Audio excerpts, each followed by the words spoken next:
Senhor, o pastor Edmilson estará fazendo esta leitura da palavra do Senhor. Aleluia. Fique atento, ouça a palavra do Senhor.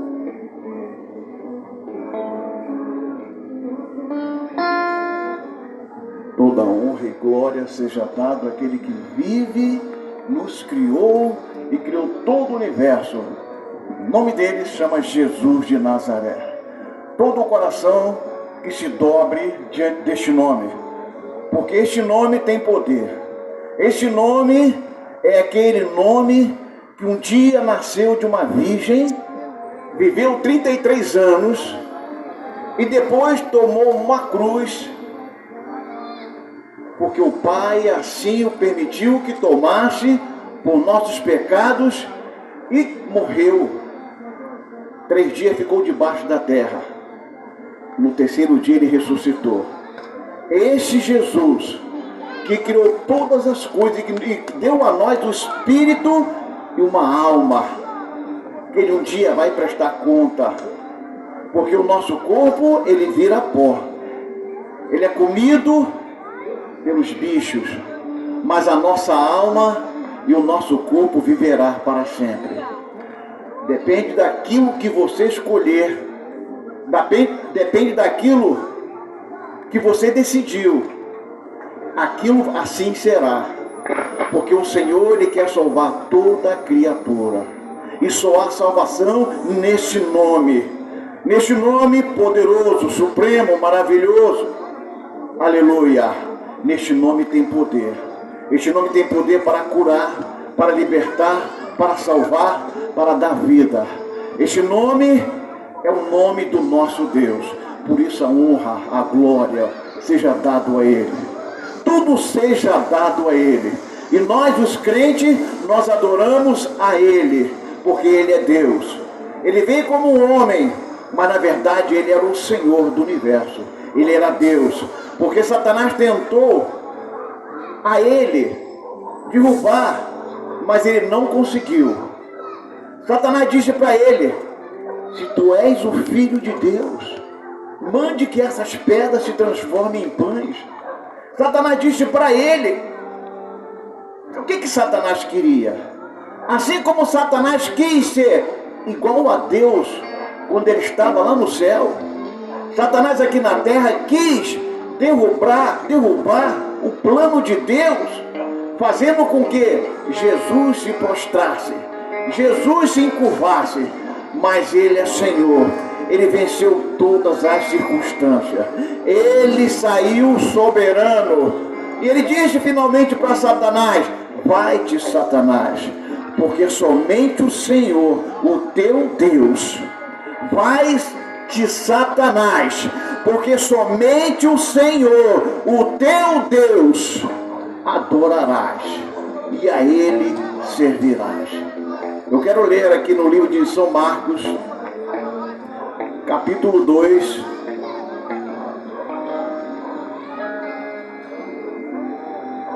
a partir do primeiro versículo. Capítulo 2, a partir do primeiro versículo. Aleluia. Diz assim a palavra do Senhor: e alguns dias entrou outra vez em Cafarnaum e soube-se que estava em casa. E logo se ajuntaram tantos que nem ainda nos lugares junto à porta eles cabiam. E anunciavam-lhes a palavra. E vieram ter com ele,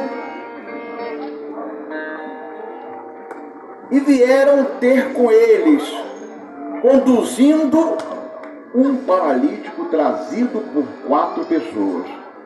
E não podendo aproximar dele por causa da multidão, descobriram o telhado onde estava, e fazendo um buraco, baixaram o leito em que jazia o paralítico. E Jesus, vendo-lhes a fé, disse ao paralítico: filho, perdoados estão teus pecados. E estavam ali assentados alguns dos escribas que arrazoava em seu coração, dizendo: por que diz este assim, blasfêmia? Quem pode perdoar pecados senão Deus? E Jesus, conhecendo logo o seu espírito, que assim arrazoavam entre si, lhes disse: por que arrazoais sobre estas coisas em vossos corações? Qual é mais fácil dizer ao paralítico: estão perdoados os teus pecados? Ou dizer-lhe: levanta-te, toma o teu leito e anda? Ora, para que saibais que o Filho do Homem tem na terra poder para perdoar pecados, disse ao paralítico: a ti te digo, levanta-te, toma o teu leito e vai para a tua casa. E levantou-se e, tomando logo o leito, saiu em presença de todos, que glorificavam a Deus, dizendo: nunca vimos tal. Aleluia! Esse é o Jesus de Nazaré, que esteve aqui por 33 anos e meio. Eu quero dizer uma coisa para vocês.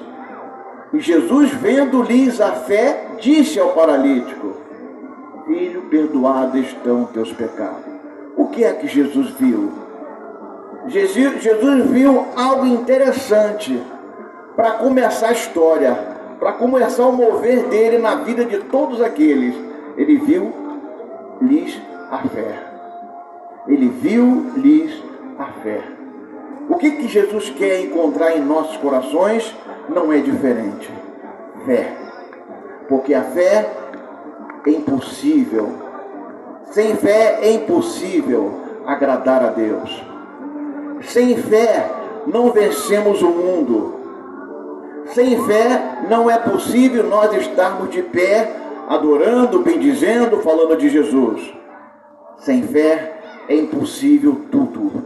Jesus fez os céus e a terra por uma ordem, dizendo: haja, e tudo aconteceu. Jesus fez o mundo pela fé. Pela fé, e tudo pela fé veio à existência. A fé. O que nós precisamos é de exercitar, buscar a fé. A fé em Deus. A fé é algo espiritual. A fé é algo que está dentro de nós, que nós não podemos trocar. Porque a fé, ela move montanhas, ela cura enfermidades, ela dá saúde. A fé é um dom natural que nós podemos ter. A fé, ela vem pelo ouvir a palavra de Deus.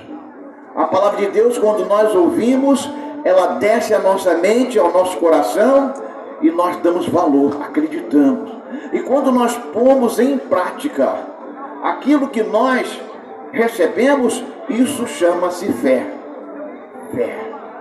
Nós não podemos viver sem fé, porque Deus está de olho em todos os seus filhos.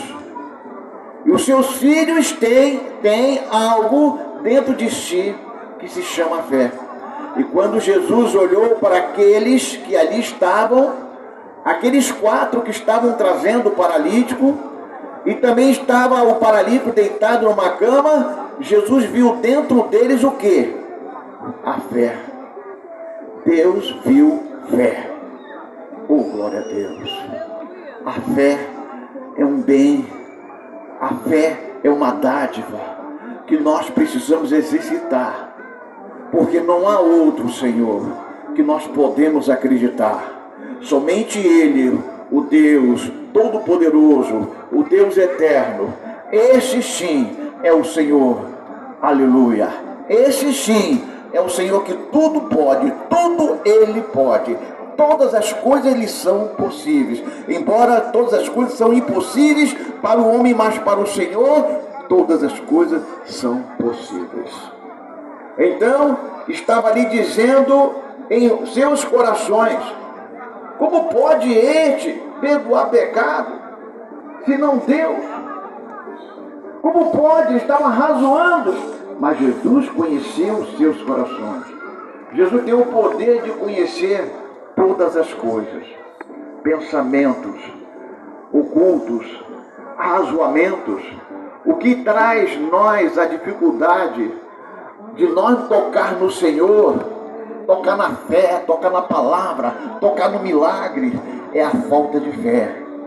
Os nossos arrazoamentos são obstáculos que nós temos que vencer, porque os arrazoamentos não são de Deus, são da incredulidade, e nós temos que abrir mão desses arrazoamentos para crer somente no Senhor, no Deus vivo, no Deus poderoso, no Deus que tudo pode, no Deus que pode perdoar pecados.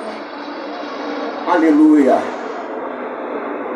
Então, quando aqueles viram, aleluia, que somente o Senhor podia perdoar pecado, pelos seus arrazoamentos que não tem nada a ver com a palavra do Senhor, simplesmente os arrazoamentos são pedras de tropeço que nos impede de ver o milagre. Aleluia, aleluia.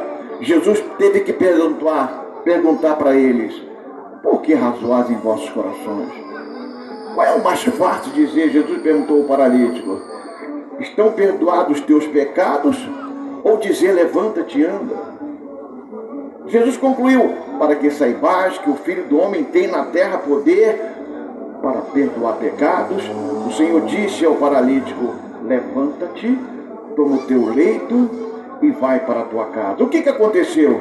E ele levantou-se, tomou o seu leito e saiu em presença de todos, e todos de sorte admiraram e glorificaram a Deus, dizendo: nunca tal vimos.